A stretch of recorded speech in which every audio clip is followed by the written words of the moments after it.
Hey guys, thank you so much and welcome to the Game Your Future podcast. I'm Daniel and I have a very special guest for you today. This is Dax Hammond, who is an independent artist and has is a gamer and has worked in the games industry and as well as creating his own games. So very interesting. So Dax, thank you so much and welcome. How are you? My pleasure. Thank you as well. I'm great. How are you? Very good. So tell us a little bit about kind of your journey and what you're doing now as an independent artist. The journey, I'd say my journey for artist is it started over 40 years ago. I've known I wanted to be an artist for pretty much that period of time since I was four. My parents would Okay. actually, excuse me, No my worries. parents would actually joke that my first word was pencil. Your first word was pencil. I love this. Yeah. Started early. Yeah, I dabbled in paleontology and archaeology. I wanted to do that for quite a while. But by the time I got to the end of high school, I still knew that I wanted to be an artist. But because of that, I got into the working field pretty quick. So I started working when I was 15, and then would do art on the side. Okay. Yeah, that's what because we tend to change kind of our our approaches because I was definitely Yeah, that. I thought I was going to be like an astronaut, right? When I was a kid. It's like that was the thing that everybody wanted to do. yeah, Uh man. and then it's like, well, no, I not many people do that and I wasn't like super I wasn't super into it. It was kind of like changing. It was very much more about games and just kind of like having fun and it's just like, all right, that's a little too serious for me. I'm gonna do Well, that's something where else. it's at now, though. Those get all Yeah, the respect. for sure. Yeah. All right, so tell us a little bit about to the gaming aspect of it. So, like, how long have you been a gamer as well, and kind of you mentioned as far as like working in the industry itself. So, and tell us a little bit about that too. Yeah, so I've been a gamer for decades as well. I would say again in high school is probably where my gaming started. I gave up the whole loner artist and science thing for being the social butterfly around mid high school. And I encountered Dungeons and Dragons. I encountered it when it first came out through my brother, but I started playing it at the end of high school. And I had already been into card games and board games through my family, uh, but D&D was the more social aspect of it. I know it didn't sound like that back then. It wasn't. It didn't seem that way because it was, satanic panic. But uh, that feel of all these different characters with different races, different beliefs, working together for a common goal, sitting at the table with all these people, and it was definitely the key of socialization. Just people didn't realize that. Um, and then let's see, Warhammer 40K got its second edition around that same time. So those were two big factors in my getting into and staying into games. And now I kind of work in both fields. I'm working with Goodman Games, Rugby Melee Games on an expansion to Dungeon Crawl Classics. I'm not sure if you've heard of that. I've at Uh, least heard of that. Yeah, yeah. yeah, it's a throwback to that old school TTRPG, Hmm. although with a much more brutal aspect. So the I characters, say I think I've played one time. Right, that's the one where like you have like your characters just die, like just fall off like yes, constantly and right. fast, So right? So, character death is not only not a surprise; it's usually expected. So very expected. you start with multiple characters because of that. Yep. And Dungeon Crawl Classics is the expansion I'm working on now, though I've done a couple of things for Goodman. And Dungeon Crawl Classics lets you play the cryptids, so you play the bad guys. Nice. Yeah, and That's fun. that actually hits Backer Kit next week. Well, there you go. That's awesome. I do like the that kind of subversion. Played many games, and Yeah, so I do like the times where they kind of throw it where you're like, oh no, you're going to play the villain this time, right? right. If you've played like what's it called Dungeons and Dungeon Keeper, like the Yeah, it's been a while, but when Dungeons first came out, we actually played it quite a bit. yeah, I that's saw that they reprinted it like 10 years ago. yeah. So like, oh, just so much fun. So good stuff. And then Hero Quest, same thing. When Hero Quest Hero first came Quest. I out, have Hero Quest. Yes. yeah, when it first came out, do you have the first one? Because it's worth like $500. It's not in great shape, but It's still, yeah, it got used for sure. it's pretty up there. Okay. No, that's very interesting. Gotcha. And so tell us a little about I guess, the games industry. So I guess, did you do art within the games industry then, or? I did some art for Ignition Core games. Now, again, I've only been a full-time artist. I've only been doing this full-time for a little over a year. Okay. And it's a struggle. Full-time artist is a struggle, and it feels like I work 12 to 15 hours a day most days. Mm. Um, and a lot of time it is just exposure. I'm speaking from other people's perspective. Excuse me. Let me rephrase that. From what Yeah. I understand, from most artists, almost all artists, it is exposure. It is luck.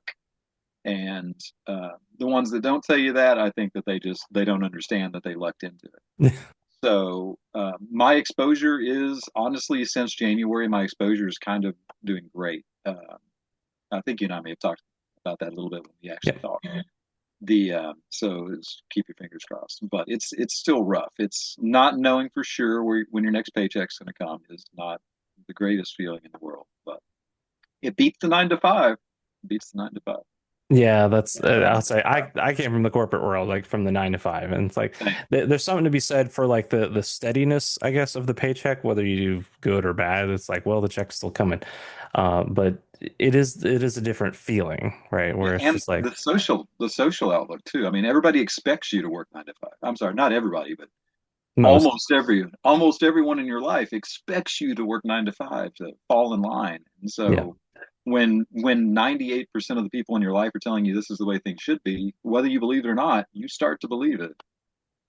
yeah, Um, that amount of social pressure and that kind of understanding, I absolutely get it because that's, I mean, we're taught that kind of like kind of indirect, or maybe we weren't listening right when we're kids. It's like, well, there's a lot of social pressure, like your friend groups and whatever. It's like that, yeah, peer pressure, right? As they call it. It's like, well, it doesn't go away, right? It's one of oh those things yeah, that even into it's adulthood, like whether it's society, coworkers and stuff, like there's definitely people around you that still push that. There's a reason yeah. that like, marketing and advertising works, right? It's just all this you you hitting you in your face with just all this information and you're like, I don't know what's real, what's not. And it's like, so it kind of guides you to certain aspects of it. So I absolutely get it.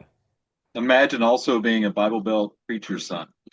Ah, that adds its own, additional layer to it. I'm just like trying to even imagine how that. Well, ironically, heavy metal saved my life though. So the stuff I'm working on right now, that's the music and the magazine, if that's what you were going to ask. The Yeah. my own stuff that I'm working on is heavily inspired by the 70s and 80s over the top sci-fi fantasy, Hmm. Vallejo, Frazetta, heavy metal magazine. Uh, so it literally saved my life when I was middle of high school, like I said. Wow. Oh, that's really cool. I love that. Because, and that's one of the things and I love the kind of aspects that I hear from whether it's, some clients or other guests that we've had. It's like, how gaming has changed their lives too, where it's just like, you don't think about it at the time. And that's one of the reasons I, started this podcast was just to help gamers understand that like their gaming is so worthwhile and so much more a part of them than they realize. Right. Yeah. So I Does wanted to get kind anything of, prepare you for life more than the Mass Effect trilogy? there you go.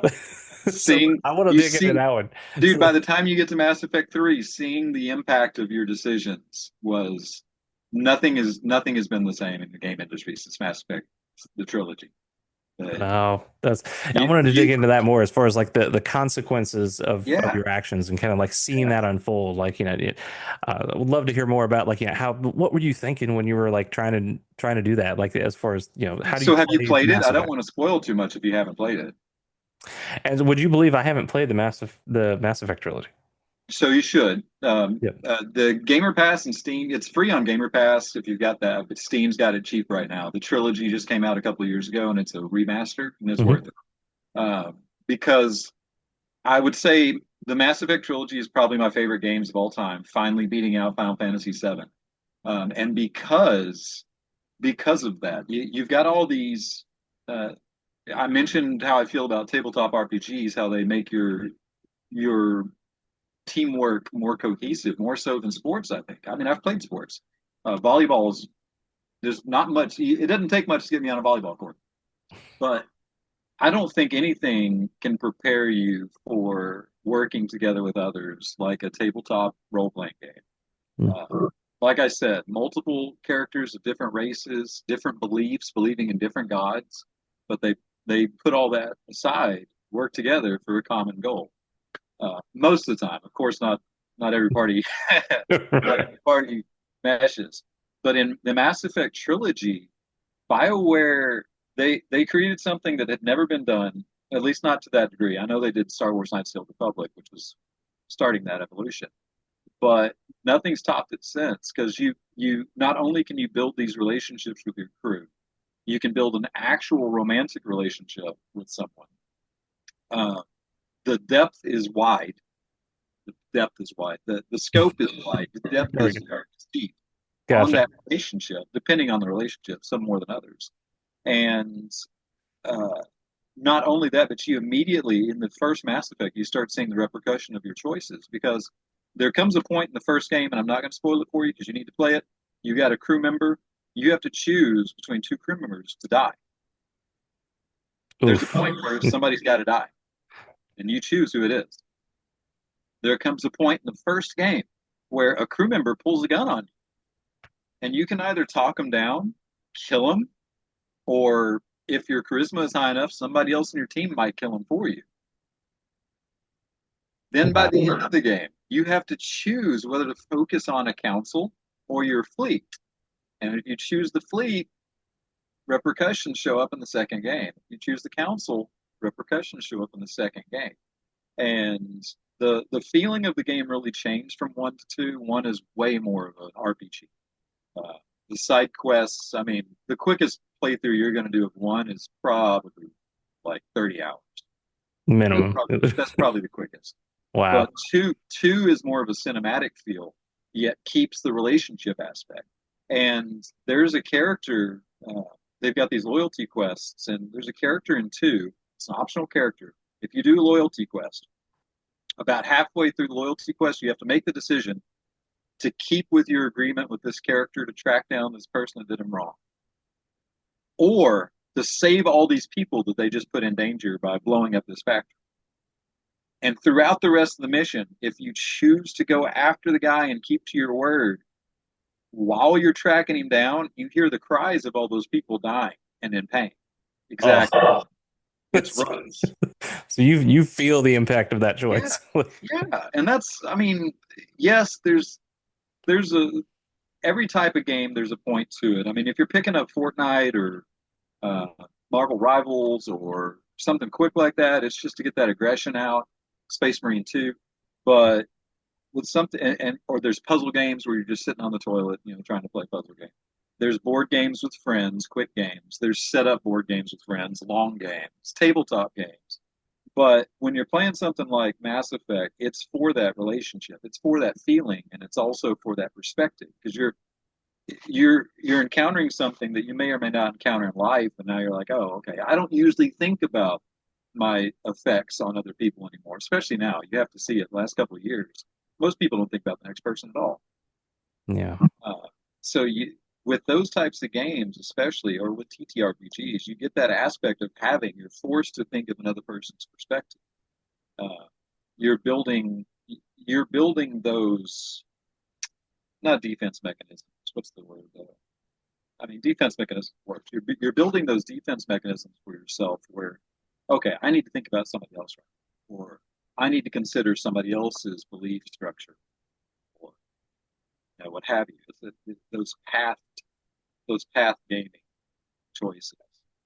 Most people don't think of it as maker gaming. Most people think just rolling dice.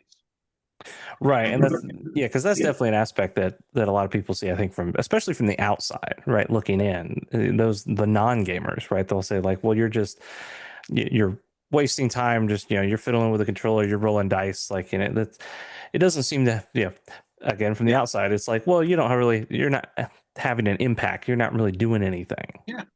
And it's Or like, playing, you're living in a fantasy world. And I'm oh, like, aren't you? you're escaping Yeah. into a fantasy world, right? Yeah. I'm from a religious family, so they're like, aren't you living in a fantasy world? I'm like, aren't you? It's the same. It's the same thing. So we're so quick, especially now in the age of misinformation. We're so quick to judge other people. We rarely even save time for considering their perspective. So it's Yeah. to me it's a big deal. That's just one aspect I like of gaming. And you brought up a very interesting point too, is just that understanding of the other person, right? And so it sounds like something like Mass Effect is, definitely heard enough about it, but and similar games where you actually you have to make choices, but you're also getting to know, like, they design and write these characters to be deep enough that, like, you can have these kind of understanding relations. So you can pick certain options that this person might like or dislike. And so it's like you're kind of getting to know the person, right? So it's like one of these kind of things that you don't think about. It's like, oh, well, that might actually give you a better chance to understand, Yeah, the fella next to you, right? right. And with TTRPGs, multiply that by three. Yeah, there you go. That's Because you're also it's a three-dimensional aspect at that point. So you're also dealing with the people around your table. Oh, this person loves the melee. This person loves the role play. I love the showmanship. I tend to play a bard. I use that as a joke, but that is pretty much what it is. I usually play the bard. So the tabletop RPGs, they get a lot of my heart because of that aspect. Dungeons and Dragons, uh, IGM for a living. Also, I'm on Start Playing, so we've got a household campaign that's been going on for ages. Uh, I love those. Yeah. The ones that can go on for like years, right? Where you're just and that just like, I've done some D&D, and this would be like kind of high school, college time, but like, so nothing recent, but like the people that can do like campaigns for years, I'm just like, that's just impressive, right? Just to oh be yeah, able to come back I've and I've had one where characters go from level one to literal godhood. there you go. Yep. It's like you play long enough, right? Like it's Yeah. almost kind of the way it Well, I goes, mean, right? I also feel that's another thing we kind of lose out on nowadays and that's a Western thing that there has to be no end. It's really Western. In the West civilization, we really think that things can't have an end. Marvel Comics and DC Comics heroes have been around since the 1930s, uh, and we see something like 13 Assassins or what's another 47 Ronin. We see something like that, and we just don't understand it. When Braveheart came out, people flipped. Oh, he died? Yeah, like, what do you So mean he died? Like, yeah. And I'm like, people are like, "What's your favorite TV show?" I'm like, "Well, probably True Blood, but Cowboy Bebop's up there." And they're like, "It was only one season." I'm like, "And that's great. It should have been one. It had a great ending. It was a yep. perfect ending." So we lose track of that. There needs to be an ending. That being said, those big campaigns that you were talking about, they're rare, but they're heart wrenching sometimes. It's just the build up to it, right? Just Yeah. because when you have like a single season show, like, I love Cowboy Bebop, so I love you brought that one up, and it does a great job, absolutely. But like, what the feeling of like, well, what if you had like multiple years of build up to a certain plot point, and One then Piece. finally One Piece. Um, like, have you heard or played like Final Fantasy 14? Like I the big, have everybody tells me to play 14. I got to tell you, especially since I've been an independent artist, my game amount has gone down. Like I'm really choosy nowadays. Plus, there's a lot more. I mean, yeah, everything's just blah blah. There's so much. It's hard to find good music because there's so much to weed through. It's hard to find good games because there's so much to weed through. It's hard to yeah, find good stories. And then it's also hard to find unique stuff. So my game library is not as big as it used to be. I usually pick a few games that I stick on. So yeah. like Space Marine 2, Dark Tide, and I'll play Rivals with my family and friends. Okay, Both of those. yeah, But yeah, I know what you're talking about, but I have not played 14. I haven't yeah. played a Final Fantasy since 12, I think. Gotcha. Yeah. Oh, I played the remake of 7. Oh yeah, and Seven Remake is amazing. So absolutely love that. Because the reason I brought that up is that that's probably the closest, yeah, that's at least off the top of my head, the closest equivalent to these kind of long D&D campaigns is that, take, and I guess you could take any MMO, but 14, I think, did a great job of, there's multiple expansions, right? And so like the story, each expansion has its own, like, tight story, but they're actually all kind of building on each other. And so like the only recently in like the last, year or two, as the most recent expansion, so like it actually kind of crescendoed to like a specific climax. Uh, the expansion Endwalker, for those that don't know or haven't played, Endwalker was kind of like this high point of like, this, multi expansion story that was going on in the background that built up to this.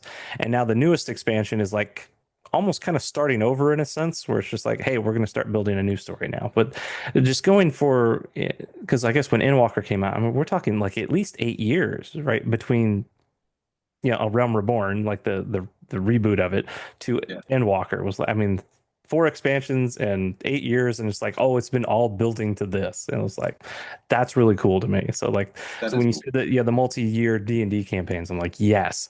So just being able Well, to have I that mean, I level of played the hell passion out of for it. WoW too. And before WoW, I played like, oh my God, I think I tried everything before WoW. Star Wars Galaxies.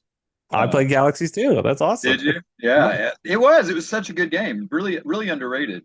I Oh, remember the super. first time. I remember when the first Jedi showed up and the videos of it. It was cool. Oh yes. Oh, that was so I crazy. played EverQuest, Yep. I Train played to a Zone. whopping like 2 hours of that before I realized I'm like, yep, Yeah. that's not it. That's gonna If I hook ever me. make a podcast, it's probably going to be called Train to Zone. Uh, I Train played is. I played Ultima Online, so I think I I played did them some Ultima all Online. Yep. until World of Warcraft came out. I bet I played them all, and then that's about the time I got a family. And even my boys, when they were really, really, really young, they played WoW, and then they still want to start it back up again. I'm like going back into it. It's not really the same, It's but definitely not the same as it was. yeah, Yeah. I did try Final Fantasy 11. That was the first online. Yep. Uh, and I lucked into the only class combination that could solo. So everybody log on. They're like, "What are you doing?" I'm like, "Hunting specters." They're like, "You're by yourself, aren't you?" I'm like, "Yeah." They're like, "I hate you." I'm like, yeah, Because warrior red mage. yep, that's good old Red Mage. I would say I did 11 for like a whopping summer for that one too, and then Oh, nice. and so it was because that one was like very it used like the EverQuest kind of format, right? It was just like very party They centric, the they level took a down lot from system. EverQuest. Yeah, I think so. And then especially the con system. I think their con system was very much like EverQuest, wherein at level 5 a rabbit could kick your ass. You know what Yeah, I mean? yeah. I'm Irish. I'm Are expletives good on your Oh podcast or no? yeah, yeah. We keep it light-ish, like PG-13. We're good. Okay. So the occasional, who cares, right? So yeah, when you get killed by a rabbit, like we had this one guy, he played a Taru Taru named Cutesy Wootsy, and he was meeting up with us, and he's standing in front of us doing a dance or something, and we're waiting in line to kill rabbits. And so the party in front of us, they're fighting a rabbit. Well, apparently he got too close to this rabbit, and it did its desperation move, which is 360, and killed him. And he's like, "What killed me?" And we're like, "What the heck?" Wow. So we actually had to go back through the log and figure out he got too close to their group, and their little rabbit killed him. So I think that the threat aspect from EverQuest was the same because in Yeah. EverQuest at like level 5 they expected you to go through a level 30 zone to get to the next town. It was Which nuts. was bizarre because that's the Yeah. one thing I remember about that game. Yeah, yeah, a couple things, but one of the things I despised, I guess, about the that was unlocking the summoner job, where it's like Oh, you it's like, oh, you have to go experience all these different weather events and like you put the little whatever the soul crystal, I don't know. It's like experience all the weather. It's like, well, you got to go to the mountains, you got to like go see lava, you got to go see snow, you got to. It's like these are all like high level zones. And it's like, so this is, I mean, it's obviously not your first class, and you better level up your other. Vanilla WoW was like that. Do you remember? Did you play World of Warcraft? I did, yep. So Vanilla World of Warcraft for the the Warlock. So to get the succubus, I don't know if you remember this. If you were playing Horde Warlock, to get the succubus, you had to go to an alliance zone, kill a flagged NPC in their zone, and take his heart to get the succubus. I forgot about that. And it That's was a higher level zone too. It was like an 18 quest, I think, if I recall correctly. I think they were all 18s. yeah. So it was like an 18 quest, and the shaman wasn't much better because you had to go to it was like a level 25 zone for them too, of the alliance. Yeah. So you go to this alliance zone, kill a flagged NPC to get his heart. And it's just like, Really? what are you doing? Like, yeah, And some of these decisions for the you're people like, watching that don't know, that means you're now flagged for PvP, even if you're not on a PvP server, which means any player on the opposing alliance could kill you. and especially if it's their zone, there's probably a lot of them and probably a lot higher level than you. Like, And this dude spawns on the road. The dude walked the road. yes, So it was just something you're like, really? they'll Really? find you Wow. super easy. Yeah, that's oh my gosh. Yeah, vanilla wow, that's been a trip. I love that. And they changed that stuff real quick. I think Oh by the yeah. time Burning Crusade came out, it was a lot easier to get your level 18s. Yeah, for sure. Yeah, because I did play vanilla and that was always back when it was like a very specific dot limit, right? So you try to do raiding, and it's just like, all right, like hunters, stop using your serpent sting or whatever. The warlocks can't apply their dots, which are way better than yours. Like, stop. Oh my gosh, yeah, World of Warcraft. So a lot of changes, and it's a lot of quality of life, a lot of change. But oh my gosh, some of that first stuff was just hilarious. I don't even know why we played EverQuest. It was Yeah, so bad. when the bunny can kill you, yeah, it's like It was all we had, honestly. Because I that's. mean, I mean, that if sometimes your that's what it body was. fell, it stayed where it was with all your gear. Plus, you took an experience hit. Yeah. Oh my gosh. And what I liked about, I guess, yeah, more modern. So like, still, gosh, more than 10 years at this point. Did you ever play the what's the Knights of the Old Republic? The Star Wars: The Old Republic, the Old MMO one. Republic, yes. My boys and I both did. Yep. Yep. And that one I liked because even when you first started out, like you actually still felt like kind of like a hero character, right? Yeah. Because like day one, you're level one, you're able to take on like three, four guys at once. Right. Yeah. It's like, all right, you better help, prioritize the guys, the weaker guys, so you don't take too much damage.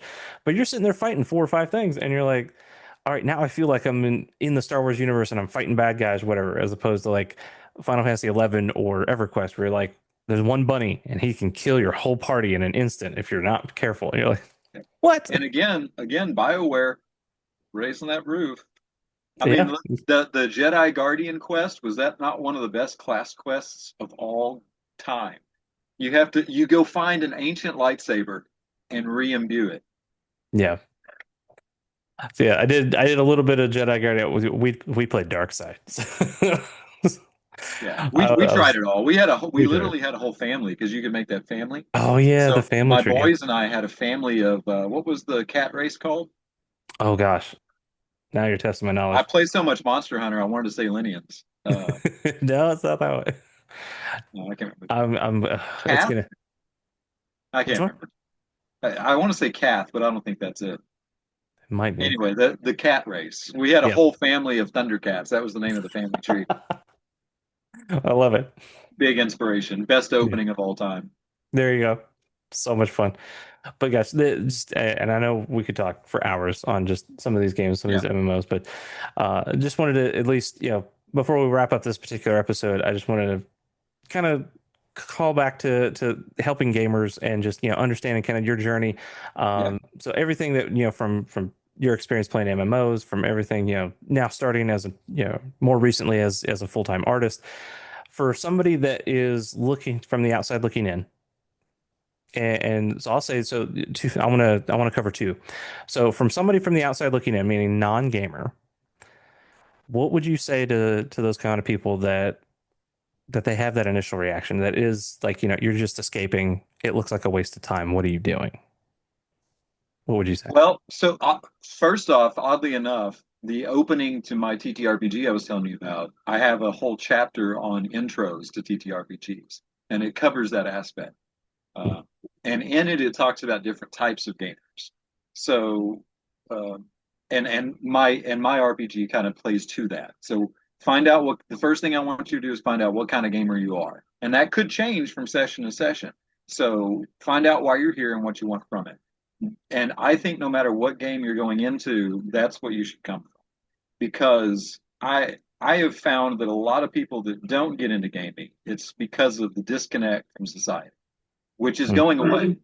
The We've gotten to a point with the gaming industry where the outlook that gaming had when I was growing up is going away, and fast now. I mean, it was slow, but now it's fast. Yeah. I don't think that there's a gamer stigma anymore. I don't think people say, "Oh, you're a gamer." Like 10 years ago, people were saying Dax is a gamer. He seems so normal. I'm like, what does that even mean? Like, how do I take that? Is that a compliment or not?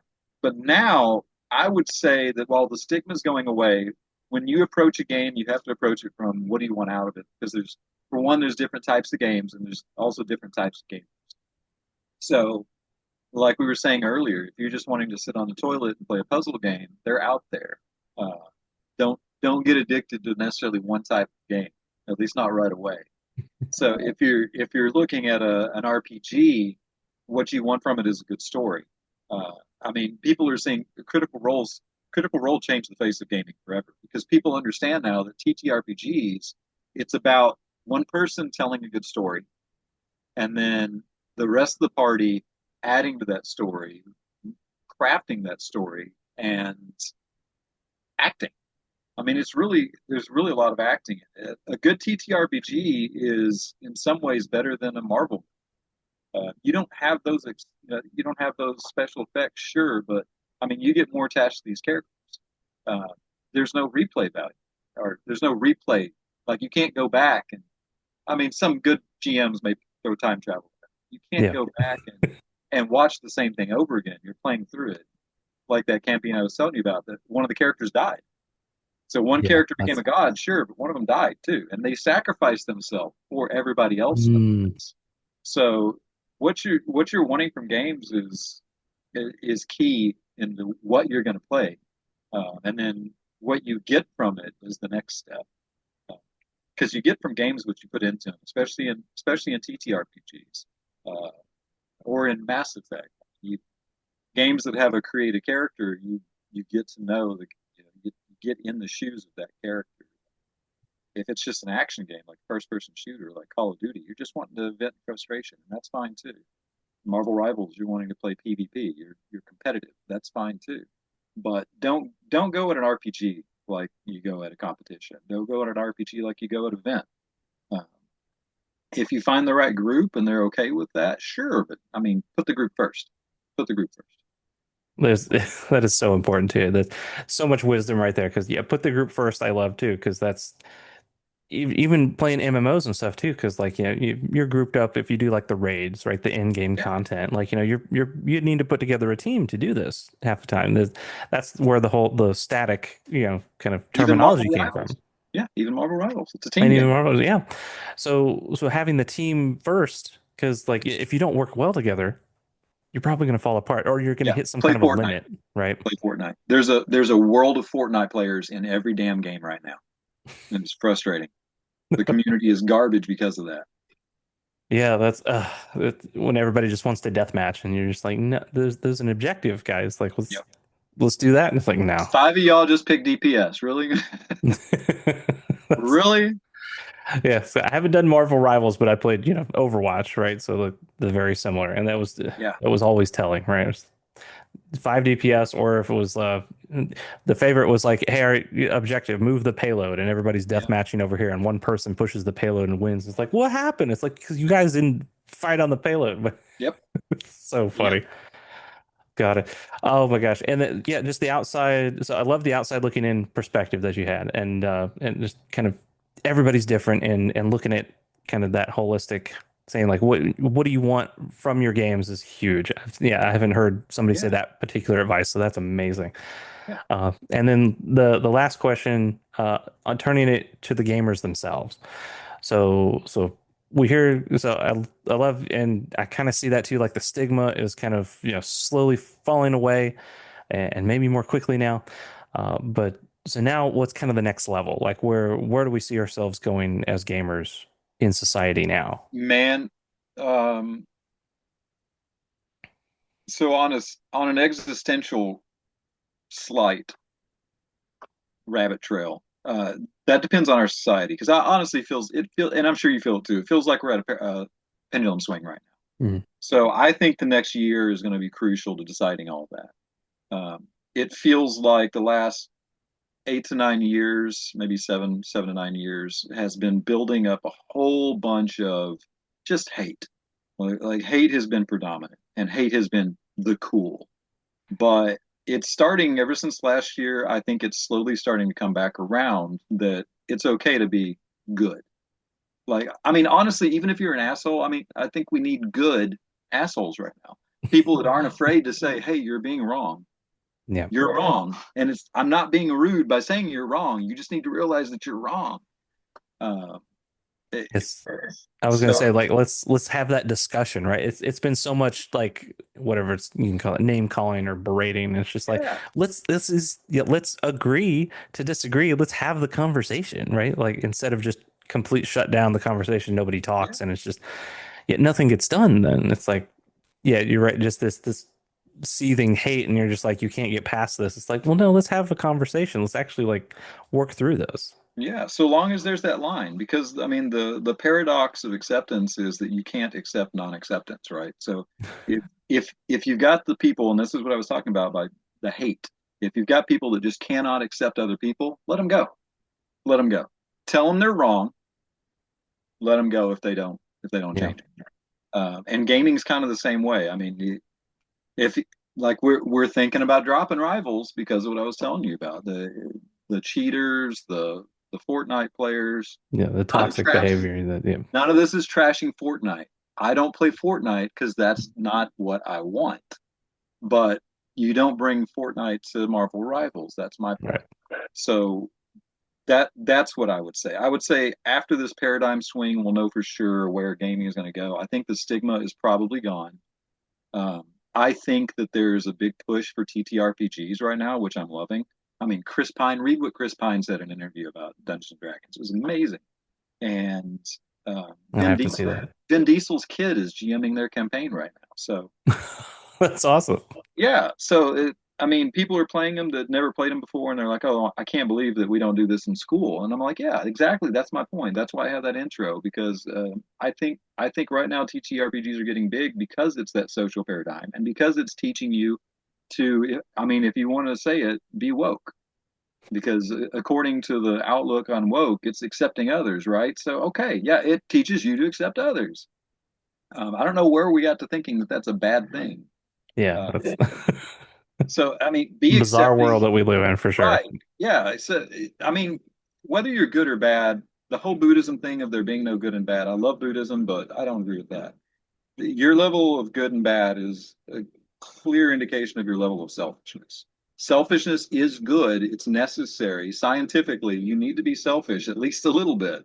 But selflessness, that's your level of good. So Mhm. you got to moderate that crap. Yeah. You got to moderate it. And gaming is no exception to that. If you want to run solo, Call of Duty, Fortnite. If you want to run a good story like a good book, Mass Effect. If you want a good team, try Rivals or a TTRPG, a board game, stuff like that. That's what I would say. I love that. No, it's fantastic, Dak. No, and thank you so much. This has been fantastic. I can't think of a better way to end on this particular episode of the podcast. So My this has pleasure. been fantastic. And I guess the another question is just where can people find out about you? Like as far as like your art and what you're doing. Well, I've slimmed down a bit. I used to be on Twitch a lot, but I'm rarely on there now. I used to do my own art videos. I need to start them back up, but I'm gonna have to fix my tablet before I can do that. But my portfolios are on ArtStation under my name. My studio's name is Toasted Phoenix, so you can find me on. I have an OnlyFans, but not for pictures of me, not for porn. It's for my NSFW pieces. The Hmm. first expansion to my TTRPG will be NSFW, so I'm previewing stuff there. I have a Patreon under Daxula or Toasted Phoenix, and I'm on TikTok as well under Daxula. Those are probably the three best places to find Okay, and we'll have those links for you guys in the description below in the show notes. So definitely check out Dax if you want to see, check out his art and just see like all the cool stuff that he's doing. It's fantastic. So, gosh, well, Dax, thank you so much for being on this podcast. And I just have one final question that I ask all of my guests, and I bet I can guess because I think you've already said it, but I do ask everyone, what is your favorite video game?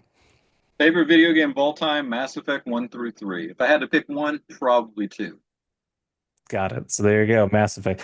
I kind of figured from our earlier conversation, but yeah, there it is, guys. So And the Mass show is coming to Amazon soon, also. There you go. And so and like I said, for me personally, as of recording this, I still haven't played them. So I'm gonna have to go play Mass Effect. Get to that, yeah. Very good. Well, gosh, thank you so much, Task. And gosh, it's so much fun this particular episode. So I love you being here. Thank you for doing this. And guys, if you want to check out more, especially learning how to take this kind of gaming skills that you have, and if you want to up level yourself, your career, your business, definitely check me out, dragonmorexp.com. Start your journey there today. Guys, thank you so much for watching. Thank you so much for listening. And remember, stay awesome, and I'll see you in the next one.